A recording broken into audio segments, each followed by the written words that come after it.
Monsieur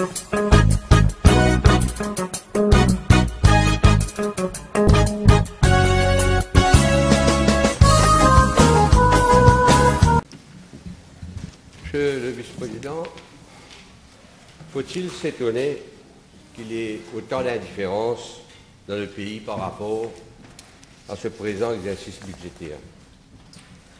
Faut-il être surpris que la population se sent arnaquée, c'est bien mes mots, estimant qu'elle a été belle et bien roulée dans la farine, à une roupie de moins maintenant?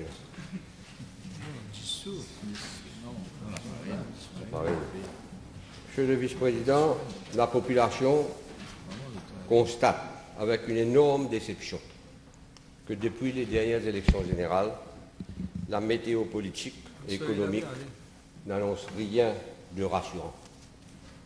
Et qu'au contraire, indéniablement, le gouvernement, les PEP, soi-disant les PEP, a dilapidé en quelques mois tout son capital de confiance et une immense désillusion s'est installée dans le pays. Personne, du moins la grosse majorité de la population, n'attend plus rien sauf une chose, le départ de ce gouvernement, MSM, ML et transfuge, et de mettre une équipe intègre, compétente, patriotique à la tête du pays. Monsieur le vice-président, il est point nécessaire de chercher midi à 14 heures pour connaître les raisons de cette dépréciation accélérée de la crédibilité de cette présente équipe qui se prétend pompeusement gouvernementale. Ce n'est pas la faute au parti de l'opposition, ni à la presse, et encore moins l'œuvre des groupes pression citoyenne. It's their own doing. Monsieur le vice-président, nous sommes tous d'accord sur un point. Il n'y a pas de miracle, ni économique, ni budgétaire. Le progrès d'un État est le résultat d'une vision claire, explicite, d'une stratégie rodée et bien articulée, d'une mise en œuvre rigoureuse et planifiée, et finalement d'un leadership éclairé et inspirant. Effectivement, c'est le rôle du capitaine de l'équipe, de lead, motivate and inspire. Ici à Maurice, chez nous, le capitaine issu des urnes a confié la timonerie à son fils, le fameux Dil Papa Piti.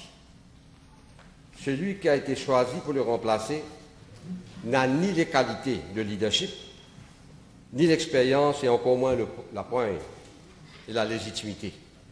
Bien sûr, les sireurs de pompe et autres courtisans et conseillers grassement payés à ses côtés lui trouvent toujours et encore toutes les qualités inimaginables et continuent à l'encenser, comme nous écoutons ici dans les discours tenus. Monsieur le vice-président, outre d'avoir toujours une épée de Damoclès, l'affaire Medpoint, suspendue au-dessus de sa tête, qui ne veut pas accepter. Le nouveau timonier a amplement démontré son incapacité à tenir efficacement la barre. Les circonstances entourant le limogeage de l'ancien CEO des Mauritius, M. McPillet, le rocambolesque comité disciplinaire et les ingérences systématiques de la cuisine, de la prise de décision, confirment que le timonier tient plutôt un manche à balai à la place de la barre. Une posture risible et ô combien dramatique. Ce n'est malheureusement pas, Monsieur le Vice-président, une exception. Les inepties des super conseillers, grassement payés, des millions, par mois, sur des projets pharaoniques dont l'Heritage City, Métro Express et les frasques de la courtière de l'ICTA, le pillage au Mauritius Duty Free Paradise, pour ne citer que quelques-uns, Monsieur le Vice-président. L'absence d'un leadership éclairé et inspirant se fait cruellement sentir dans toutes les sphères de notre société. à commencer au niveau de la gouvernance économique. Toutes les mesures visant à relancer l'investissement, la création d'emplois et la croissance buteront sur ce facteur crucial. Leadership. D'ailleurs, de nombreux observateurs s'interrogent sur ce cumul de prime ministership et des finances. Si le Premier ministre ne trouve aucune personne digne de sa confiance pour assumer ce poste à plein temps parmi ses ministres, comment les capitaines de l'industrie pourront-ils faire confiance à cette équipe? On le sait, Monsieur le Vice-président, pour les investisseurs, la confiance en l'avenir, une bonne visibilité sur l'environnement des affaires, un level playing field, une transparence dans l'attribution des marchés et un respect scrupuleux de l'état de droit sont nettement plus rassurants que les propos mielleux des ministres. La gestion de l'affaire Brammer-BAI, de Metamax, y compris les commentaires irréfléchis sur le climat des affaires, irréfléchis sur l'arbitrage du City Power et certaines attributions des marchés ont empoisonné le climat des affaires. Et on se demande, Monsieur le Vice-président, comment ce gouvernement parviendra à renverser la vapeur. D'autant plus que des bandes très sonores, je le dis très sonores, après celles des balles couleurs, les nouveaux scandales et les abus de pouvoir continuent à éclabousser l'image de ce gouvernement en chute libre. Monsieur le Vice-président, je vous disais que le capitaine doit lead, motiver et inspire. Pas que son équipe, mais également la population.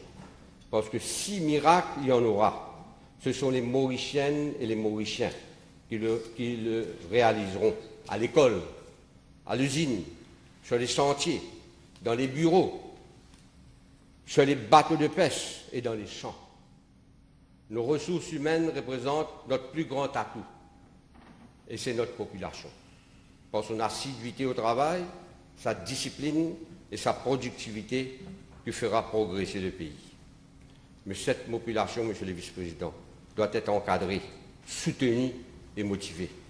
Et il n'y a pas de meilleure motivation pour une population que de voir ses dirigeants sérieusement à l'œuvre, faisant preuve de probité et d'intégrité dans l'exercice de leurs fonctions et surtout prouvant par leurs actes que l'exemple doit venir d'en haut, ce qui n'est pas le cas au sein de ce gouvernement MSM, ML et transfuge. Or, que constate-t-elle, Monsieur le Vice-président? D'abord, un amateurisme des plus déconcertants de la gestion des affaires du pays, entraînant des dépenses supplémentaires exagérées, une ardoise de plusieurs milliards dans le sillage de l'affaire BAI, des milliards de compensations à être payées suite aux décisions précipitées de ce gouvernement, le write-off des dettes de plusieurs centaines de millions de M. Gouljari, 800 millions additionnels pour l'achat des moteurs du CEB, une centaine de millions engloutis dans le projet fantoche de Heritage City, et faire fête avec la monnaie l'été, Monsieur le Vice-président. Il faut surtout bien se rappeler que la population paye toujours son essence, son diesel et son électricité injustement plus cher et que cela représente une taxe supplémentaire sur chaque ménage mauricien. Plumer la population pour ensuite gaspiller ses précieux fonds publics. Le gouvernement se met le doigt dans l'œil s'il pense que la baisse de 10 sous sur les pains maison suffira à changer le jugement de la population. Nous savons, Monsieur le Vice-président, que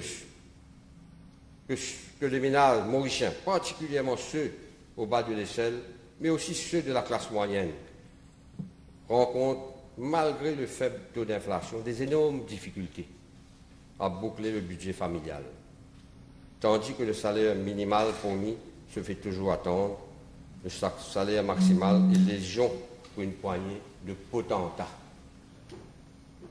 Monsieur le Vice-président, à expliquer à la population Pourquoi le Premier ministre, aussi Minister of Home Affairs, External Communication, National Development Unit, Minister of Finance and Economic Development, un salaire de base de 290 000 mensuellement et que le chef-juge dispose de 206 000 par mois, alors que les nominés politiques des potentats perçoivent des salaires de plus de 500 000 roupies par mois. Monsieur le vice-président, j'ai dit, c'est un budget sans âme, mais je le redis, sans âme et vide. Je le répète, quel constat dressons-nous? Prenons le chapitre de la lutte contre la fraude et la corruption. Pas un mot dans le budget pour combattre ce fléau qui ronge la société à tous les niveaux. Comble de la situation, il n'y a pas un seul pancas qui sévit dans les couloirs de l'hôtel du gouvernement. C'est dans le domaine de la fraude et de la corruption que le miracle et croissance se sont opérés. Le silence du budget à ce chapitre est éloquent et bien sonore, si j'ose m'exprimer ainsi.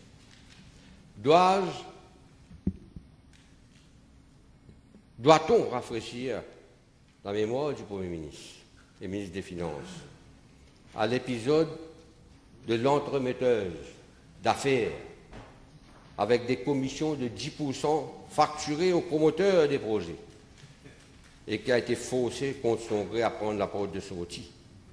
Je cite le cas de Nusrim Tchonka, qui a usurpé le poste de numéro 1 à l'IBA. C'est le dernier en date, mais elle est partie avec une golden handshake.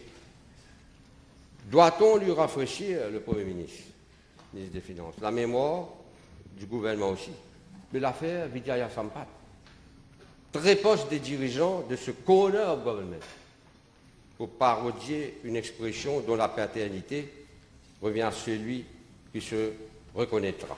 Malheureusement, il n'est pas là. Le cas de Vijaya Sampath se résume à la cour du roi Pétou. Chacun décide ce qu'il veut et passe outre des décisions d'en haut. Heureusement que ce qui reste de la démocratie en cette Chambre a permis de les démasquer au tournant à travers une question parlementaire de moi-même et aux autres questions supplémentaires des membres de l'opposition. Le pot rose fut découvert et la copine fut mise au camp. Nous attendons de prendre connaissance des conclusions du Fact-Finding Committee sur cette sinistre affaire, un exemple classique du copinage au plus haut sommet du pouvoir politique. Doit-on lui rafraîchir la mémoire doit-on rafraîchir la mémoire du chef du gouvernement, le Premier ministre, ministre des Finances, aux phrases avec des salaires de plus de 500 000 roupies par mois, des chevaliers, sans peur et sans reproche, chevauchant sans aucune impunité au ministère des Finances. Et on a osé me qualifier, il n'est pas pareil que moi, ça Mitterrand là. Et moi, je suis fier d'avoir été un Mitterrand. Pas un fossoyeur de la démocratie, un dilapideur des fonds publics. Mais il y a d'autres qui se croient plus rusés, qui opèrent dans la cuisine de l'hôtel du gouvernement et ailleurs, dans les Hauts-de-Williams, et qui refusent par tous les moyens de jouer le jeu de la transparence. Ils se cachent derrière ceux qu'ils ont combattus politiquement pour refuser de rendre public leurs millions de fonds publics. Monsieur le vice-président, mon rôle de parlementaire, et je suis ici depuis, ça fait bientôt 35 ans, et de réclamer des comptes au nom de la population. Ce n'est pas M. Sherry et ses tchamtchas médiatiques qui m'intimideront. Avec votre permission, Monsieur le vice-président, je vais vous citer quelques chiffres de ce monsieur. Monsieur est allé à la radio, il nous a traités de tous les mots, surtout moi-même. Et voilà, Monsieur le Président, je dis quel est un des mois où il a touché. Salaire par an. 6,6 millions. 13e mois, 550 000. Bonus de 40%, 2 640 000. End of contract, 25%, 1 650 000. Refund of leave, il travaille tout le temps, 24 heures sur 24. Même au bureau et dans la cuisine. 550 000. 11 990 000, sans compter les subsidiaires où ils représentent le Mauritius Telecom, et sans compter les overseas missions et les per diem, les billets de première classe faisant le tour du monde. Monsieur le vice-président, et n'a pas un faiblesse comme ça. Monsieur le vice-président, on a, hier, pendant le question time, j'avais posé une question sur le CEO, le chairman de Mauritius. Puis à part le chairman, il est au Research Council, il siège dans toutes ses subsidiaires, il siège dans les sous-comités de Mauritius. C'est une des raisons pourquoi ils ont fait partir M. McPillet, pour pouvoir monopoliser et diriger Mauritius, dont salue la persévérance des employés à la veille, à quelques jours de son centenaire, Mauritius. Monsieur le vice-président, au total, plus de 750 000 euros. C'est monsieur Harding. Monsieur le Président, le chapelet de scandale de ce gouvernement est tel qu'il y a des gros risques d'oublier quelques-uns. Je ne veux pas entrer dans des réponses qu'on a eues ici sur les hommes de loi qui sont payés 19 millions, certains à ICTA, dans les autres corps étatiques, au Beach Authority et ailleurs, dans les autres corps étatiques dont nous avons eu les réponses.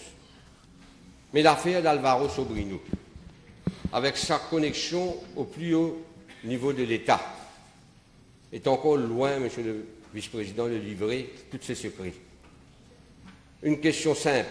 Quel est l'intérêt de M. Alvaro Sobrino de se cacher derrière qui on sait, alors qu'il prétend être un mécène? Quel est son interprète inavouable?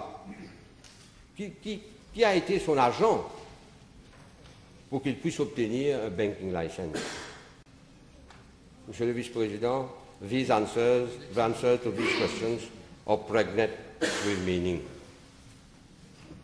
Les récentes démissions à la FSI, ce matin on en a parlé lors du PNQ, ont permis de démasquer la supercherie. Le rapport Kroll a établi qu'Alvaro Sobrino est loin, bien loin lui-même, d'être un cas au-dessus de toute soupçon au chapitre du blanchissement de fonds. Le député Prime Minister, leader d'un parti minime, il est, s'est permis de dire qu'il a regardé M. Alvaro Sobrino des yeux dans les yeux et qu'il n'a rien à le reprocher quand c'est sources of funds. Ça c'est, on a entendu, on a tous entendu, on a tous lu. Mais voilà ce qui se passe. Ce monsieur,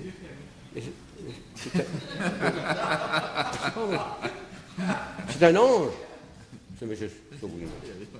Mais le temps va nous donner raison et la vérité va toujours sortir, monsieur le Président. Ça, c'est un cas, c'est le plus gros scandale du siècle, au sommet de l'État. On a pire que mettre point encore. Monsieur le Vice-président,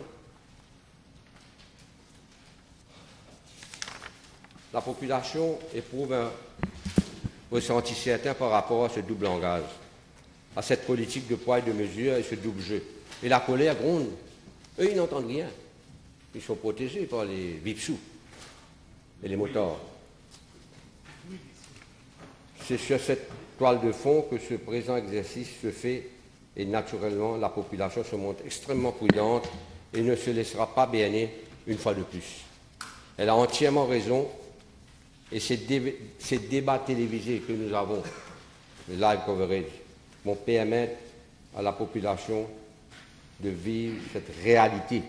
Voyons la chambre. sont pas là.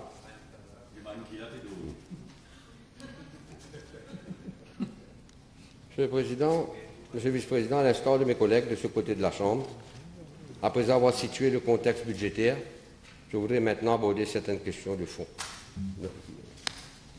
Je faisais remarquer au début de mon intervention que le progrès de d'un État est le résultat d'une vision claire, explicite, d'une stratégie bien rodée et bien articulée, d'une mise en œuvre rigoureuse et planifiée, et finalement d'un leadership éclairé et inspirant. J'ai déjà évoqué la question du leadership et le peu d'inspiration que cela suscite au sein de la population, malgré la propagande de la MBC et leur sentiment de s'être fait rouler dans la farine. Le Premier ministre et le ministre des Finances a lu pendant presque 2 heures les 366 paragraphes de son discours pour tenter de convaincre la population de la justesse de sa démarche et d'annoncer que son gouvernement va relever les défis de notre ambition. Peine perdue, monsieur le Président. Peine perdue. La population n'y croit pas. Malgré toute la propagande avant le budget, pendant la préparation du budget, après le budget, toute cette maquillage, c'est juste pour la MBCTV et les passés à sirop. Le premier obstacle, monsieur le Président, auquel il s'est heurté, est sans conteste celui de la crédibilité. Ce gouvernement n'a pas de crédibilité. Semaine après semaine, depuis leur installation, ils ont commencé à perdre leur crédibilité. Semaine après semaine. Aujourd'hui, on n'entend plus. C'est certaines passées d'hiver à la radio, les dimanches et l'autre jour. Il y a très très peu. Et certains ont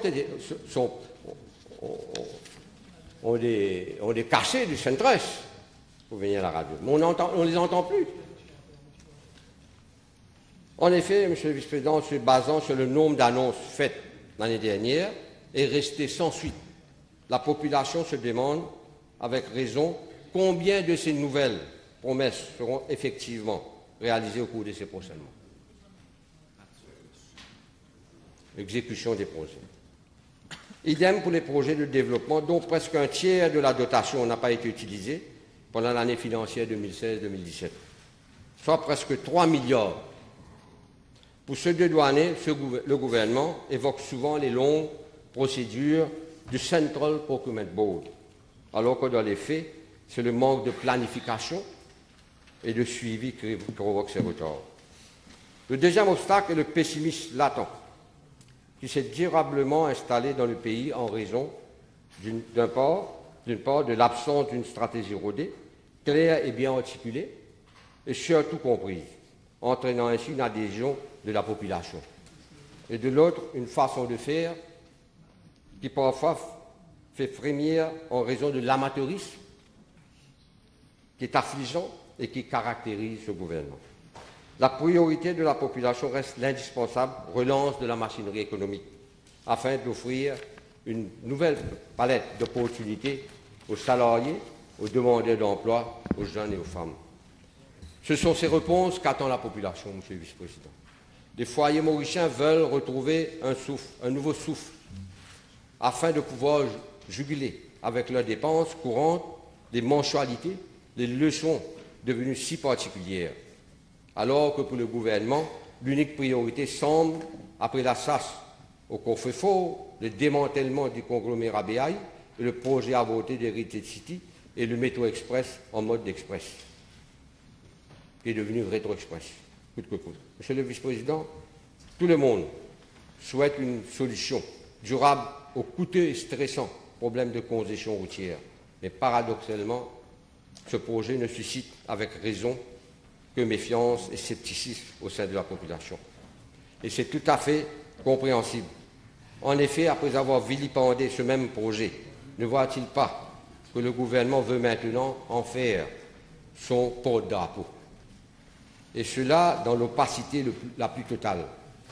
Lors des débats sur la motion of disallowance, sur le delisting de cette activité, j'ai eu l'occasion de souligner comment le gouvernement, en raison de sa gestion catastrophique, est sur le point de faire ce métro express, je le redis, un rétro express. Monsieur le Vice-président, je ne vais certainement pas revenir là-dessus aujourd'hui, mais je souhaite vivement que le gouvernement se ressaisisse et que le bon sens prime dans l'intérêt national. Le peuple, les contribuables ont le droit de savoir exactement le coût de ce projet, exactement le running cost, le montant des subventions requises et aussi que les autres détails pertinents. Les habitants des villes veulent savoir où vont se situer les utilities qui vont être bougées, les marchés, les foires, les terrains de jeu, les promenades de santé. C'est cela que le ministre responsable a la responsabilité. On a la nette impression, Monsieur le Vice-président, pour le moment, qu'en raison de cette posture douteuse et inquiétante du gouvernement, ce n'est pas un projet de prestige très onéreux, c'est un projet de prestige très onéreux pour les finances publiques.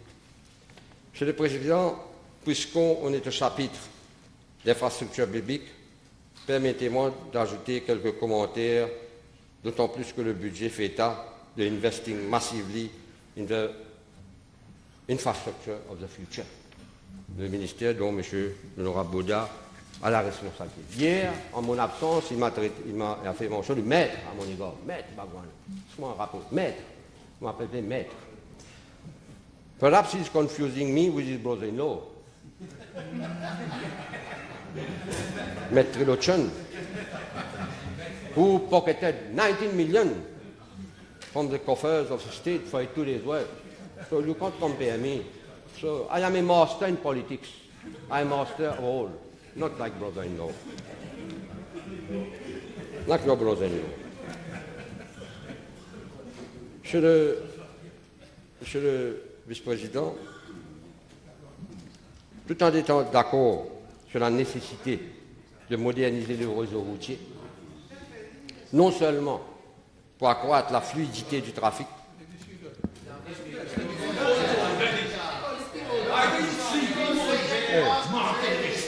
Deputy Speaker, donne les deux. Pas normal, pas normal. Pas normal. C'est pas normal. Ah, je apologize. Okay. If you want to not listen to me, you can go out. Yeah. You're going out. Yeah. Ah, you're capable ça. Monsieur le Vice-président, dommage. Vous allez me dire que vous n'avez pas remarqué.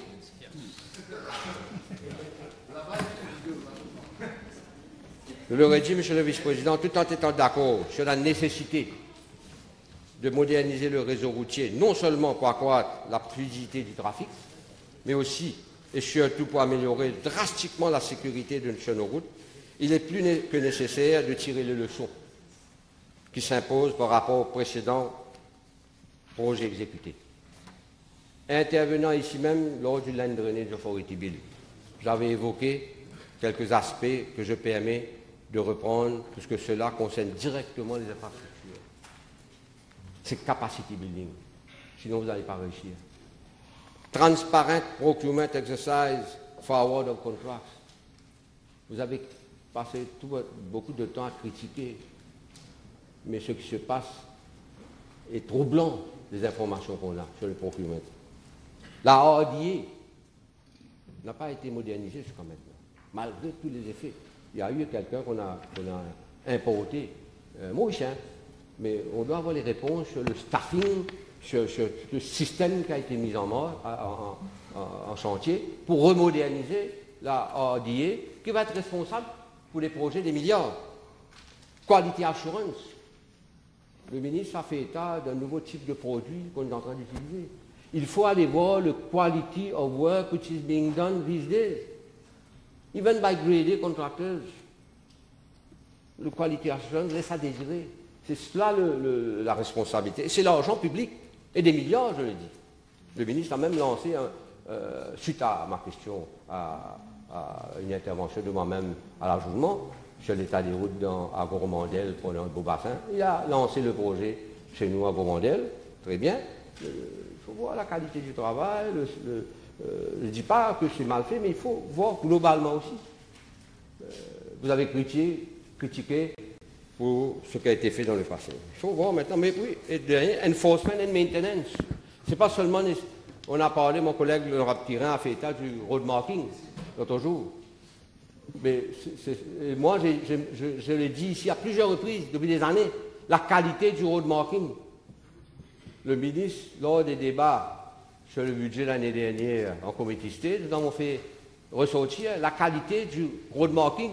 On met du road marking, après 2 semaines, il n'y a plus. Et dans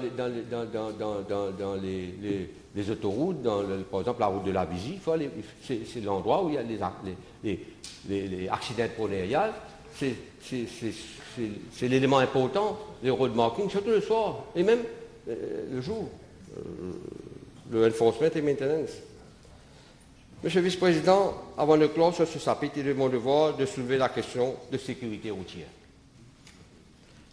Les semaines se suivent et se ressemblent par rapport au nombre de victimes. Tous les jours, il y en a.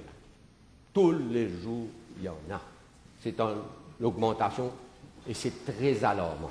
Très, très alarmant. Le ministère a fait une campagne de sensibilisation. On a recruté un consultant de la Réunion. Je ne suis pas contre recruter à la Réunion, mais je suis un peu drôle. Prendre des leçons de quelqu'un de la Réunion, là, je me sens un peu mal à l'aise. Et le gars est grassement payé. Hein. Mais depuis qu'il a été nommé, au lieu de la courbe, c'est en augmentant. Il est vrai qu'il y a eu quelques initiatives, mais force de constater, monsieur le vice-président, qu'il n'y a pas eu de résultat probant. Dans certains cas, il faut le reconnaître, l'état des routes est en partie responsable. Par manque de fonds, la RDA et les collectivités locales se retrouvent dans l'incapacité d'assurer l'entretien régulier des routes. On voit ces jours-ci sur l'autoroute M1 des travaux de road mending. Et dans certains cas, cela requiert un asphaltage complet au lieu de road mending. Les travaux qui se font au pont Mator n'ont pas été suffisamment de bétail. On est en train de changer. Il y a des travaux au pont Mator, c'est un endroit dangereux. Et ce n'est pas terminé. Il faut expliquer à la population, mon ami. Au lieu de me traiter de maître, je peux vous aider à faire votre PR là-dessus. Mais,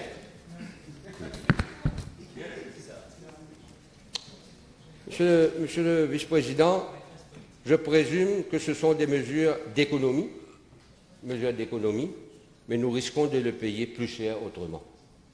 Allez revoir ce système de road mending. Il nous faut aussi, monsieur le vice-président, changer de culture sur les routes.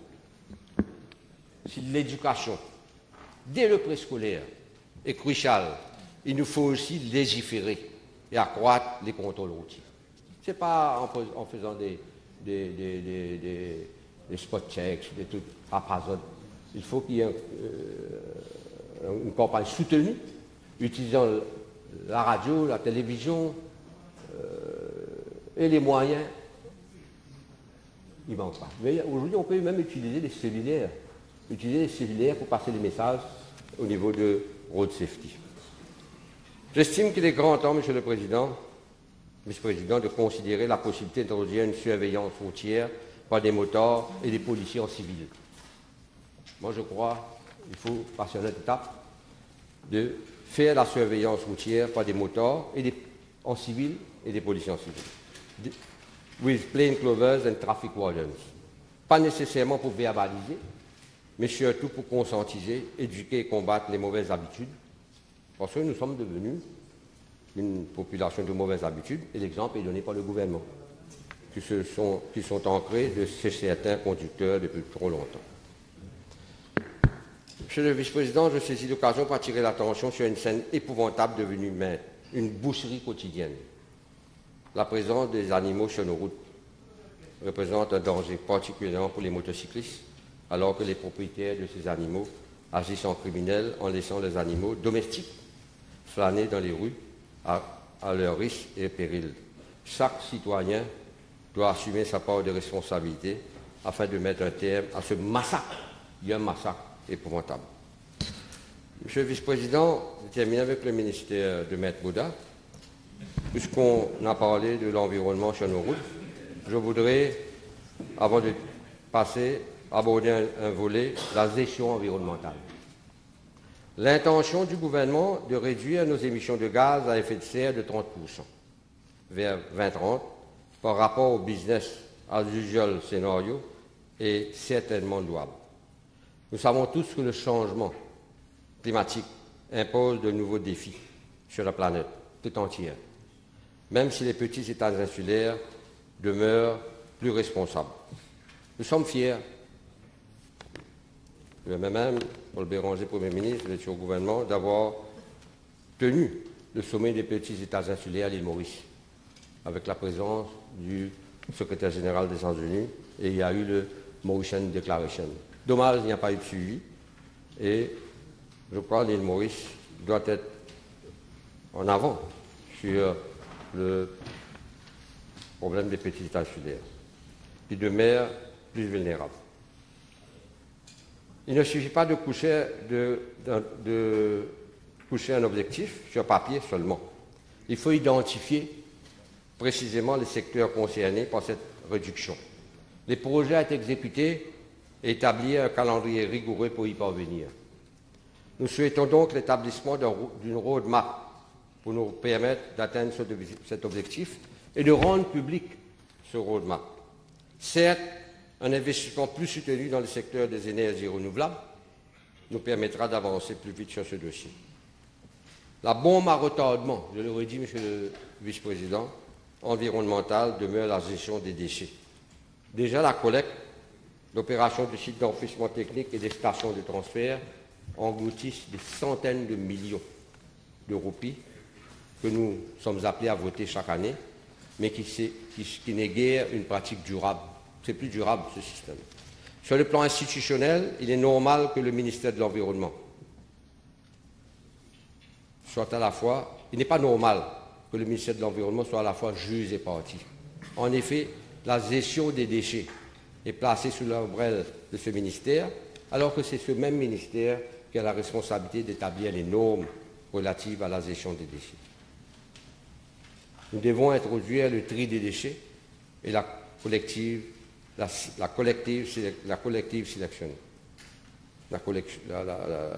sélective, afin de pouvoir valoriser ces déchets. Nous perdons inutilement du temps précieux et de l'argent en maintenant un système dépassé. Ce système est dépassé, archaïque et surtout qui va à l'encontre des principes du développement durable. L'introduction du tri au foyer responsabilisera davantage le citoyen et le drain. Nos rivières et plages seront moins sales. Par conséquent, l'État fera des économies substantielles au niveau de ce poste de dépense. Déjà, la distribution des bacs de compostage connaît un certain succès, mais il en faudra faire une évaluation de ce projet afin d'identifier les faiblesses et le rendre encore plus efficace. Des investissements sont prévus pour améliorer l'infrastructure sur les plages les plus fréquentées. C'est certes une mesure, mais la fréquentation de ces plages dépasse souvent leur capacité d'accueil. Il faut aussi aménager les plages qui sont actuellement moins fréquentées afin de les rendre plus attrayantes pour le public. On ne peut remporter la bataille de l'environnement sans la participation du public. J'estime qu'il est grand temps que l'éducation à l'environnement soit mainstream, afin que chaque citoyen comprenne ses droits par rapport à un environnement de qualité, mais aussi ses responsabilités. Monsieur le Vice-président, j'ai deux petits trucs à soulever. Premièrement, c'est je me fais le porte-parole des planteurs. Le ministre de l'Agriculture a pris la parole hier, j'ai lu tout ce qu'il a dit. Il y a un sentiment de frustration, il le sait. Il y a un sentiment de frustration. Je me pose la question, pourquoi la grande majorité des planteurs groupés ne se sont pas rendus aux réunions, dans les réunions de consultation qu'il y a eu avec le Premier ministre et le président. On m'a fait comprendre qu'il y a eu une grande absence des représentants des planteurs. Le ministre sait qu'il y a un problème. Moi, je me fais premièrement le porte-parole parce que dans notre circonscription, 19 et 20, nous avons les planteurs de la Chaumière. La Chaumière a toujours été planteur de légumes la région de la Chaumière a été toujours considérée comme un grenier, un autre grenier pour l'île Maurice. Et il y a un effort à faire. Je sais que le ministre des Coopératives a déjà rendu visite à ces planteurs. Ils ont pas mal de problèmes, ces planteurs de la Chaumière. Il y a un problème d'irrigation, il y a un problème de terrain additionnel, il y a un problème de sécurité, il y a un problème de fonds et aussi un problème d'infrastructure. J'espère que dans ce budget, les planteurs de la Chaumière, qui sont des planteurs reconnus, respectés aussi, au sein d'une coopérative qui date plus de 50 ans, 100 ans même, que le ministre de l'Agriculture et le ministre des Coopératives y ait une réunion, une concertation pour qu'il y ait un plan d'action. Il ne faut pas qu'il y ait un problème, il faut un plan d'action. Un plan d'action pour régler tous ces problèmes qui sont en suspens. Et parallèlement, je vois M. Sangoul qui dit les planteurs de légumes n'ont rien reçu dans ce projet. Et moi aussi, d'autres planteurs de légumes qui m'ont approché. Il y a pas mal d'initiatives que ces planteurs de légumes ont fait des demandes auprès du ministère, pour qu'il y ait quand même une certaine coordination, pour qu'il y ait quand même une suite à leur doléance. Monsieur le vice-président, le problème, je m'en fais comprendre, Monsieur le Président, il y a beaucoup de planteurs qui ont abandonné Sugarland. The saga will continue to be going, and there won't be no small planter. So I know that the minister there also has provided some assistance, has come up with initiatives. I think it's a national problem there also, the reduction in terms of small planters. And there also there are problems concerning irrigation, infrastructure. The government has announced there is a problem of laborers, manpower, the aging of laborers. Planters have been facing shortage of laborers. Little have been done to modernize and mechanize their sector, and certain fields were even left unharvested. And they have applied for having, I'd say, foreign laborers. I don't know where matters stand. Where also the minister, I think, is working on it. So I appeal to him at least meet these people. I know there are so many. Yes, I know. But it's my duty to raise the issue because they have come to me there again. Mr. Deputy Speaker, the government in the speech the budget speech has announced the using of the duty on camera, I think. One second.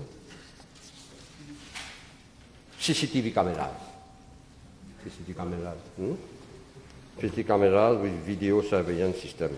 There also much has been said concerning how those small planters will be whether they will be provided with electricity and so on. So they also whether with solar can use solar power. They have raised the issue with me. We have raised the issue of small planters for Farmers Fund.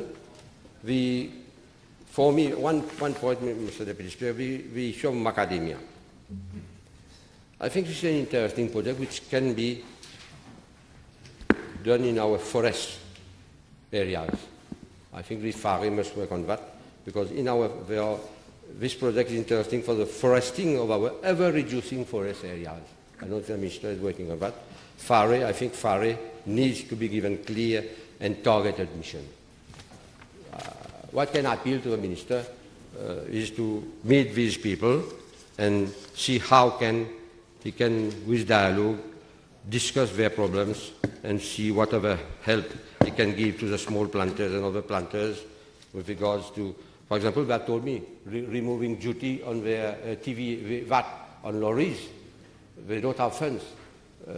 So many small planters, they are not capable even to take a loan. So how, if the minister could at least explain to them what scheme he has, he is coming forward, and reassure these workers. One last, Mr. Deputy Speaker, is concerned my constituency and that of Honorable Kirin.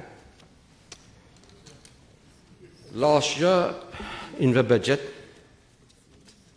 mention was made about the petroleum project at Albion, the Albion area. And the project for which land was given, Minister Sudan replied one question, where land was given to one promoter, and to have a big thing on the sea, and this project has disappeared. I hope that Minister Havazing, which has replied here, will take back the land. If there is no project, so the land must remain the property of the state. Last year, we have been informed, and during the year also, about a project of petroleum hub, another project with port, petroleum port and jetty at Albion. We know that no mention of this petroleum hub project has been in this budget.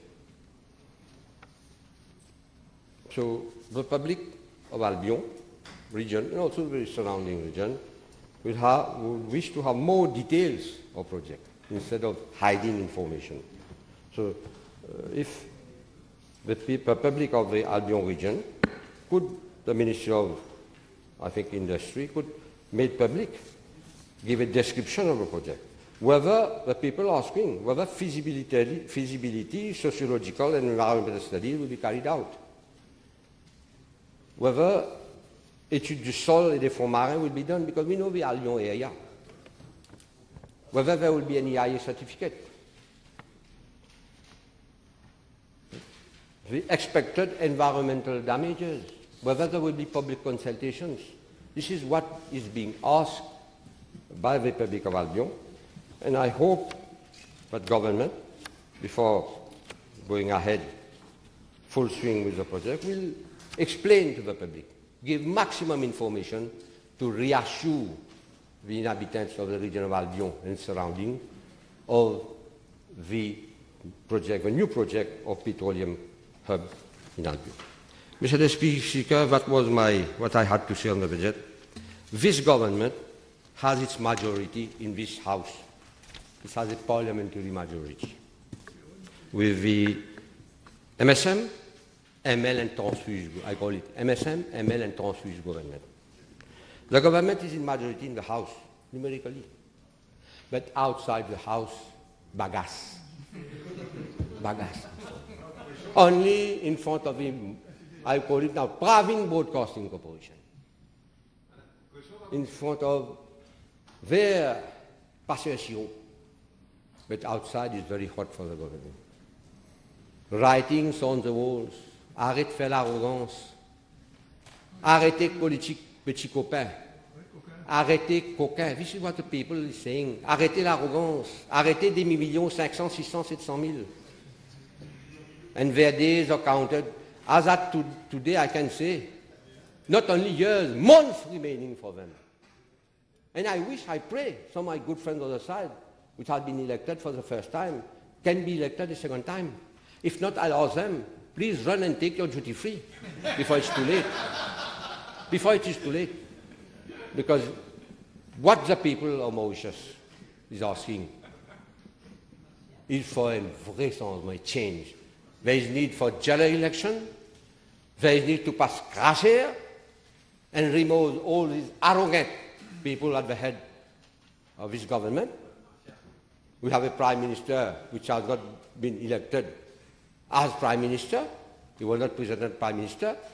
If you want to fight election as prime minister, have the courage and fight election as prime minister, and then we'll see the result. Anyway, that's what I had to say on this budget. Thank you, Mr. Deputy Speaker.